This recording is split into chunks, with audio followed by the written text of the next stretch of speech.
Budget அறிவிப்பின் போது விரைவில் சென்னையில் சித்த மருத்துவ பல்கலைக்கழகம் அமையும் என்று அறிவிப்பு வெளியானது.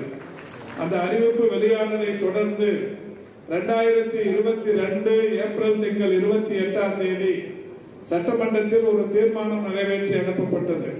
அந்த தீர்மானம் தமிழ்நாட்டில் ஒரு சித்த மருத்துவ பல்கலைக்கழகம் ஒன்று அமையப்பட வேண்டும்.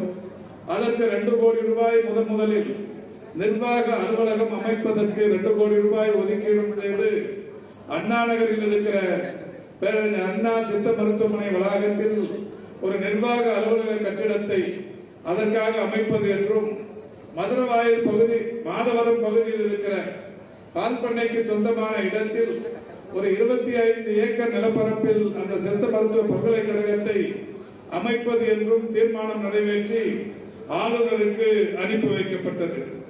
ஆளுநர் அவர்கள் அந்த தீர்மானத்தை 1 மாத காலம் தன்னிடத்தில் வைத்திருந்துவிட்டு 25/7/2022 அன்று திரும்பவும் அரசுக்கு திருப்பி அனுப்பிவிட்டார்கள்.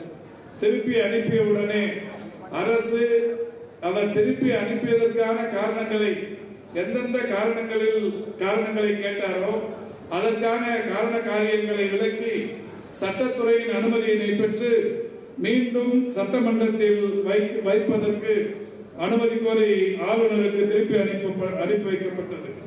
ஆனால் ஆளுநர் அவர்கள் மீண்டும் 2022 செப்டம்பர் திங்கள் 17ஆம் தேதி மீண்டும் அந்த சித்த மருத்துவ பல்கலைக்கழகம் அமைப்பதற்கான அந்த கருத்துருவை மீண்டும் தமிழக அரசுக்கு திருப்பி அனுப்பிவிட்டார்.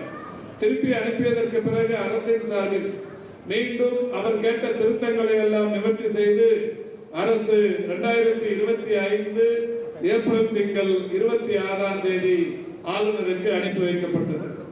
ஆளுநருக்கு அனுப்பி வைக்கப்பட்டு 4 மாதங்கள் அவர் கையிருப்பில் வைத்துவிட்டு கடந்த 2 நாட்களுக்கு முன்னால், அதாவது 21/8/2025 அன்று மீண்டும் அரசுக்கு ஒரு 4 திருத்தங்களை குறிப்பிட்டு நீங்கள் இந்த திருத்தங்களை நிறைவேற்றி மீண்டும் சட்டமன்றத்தில் வைத்து அனுப்புங்கள் என்று கடந்த 2 நாட்களுக்கு முன்னால் தமிழக அரசுக்கு அனுப்பியிருக்கிறார்.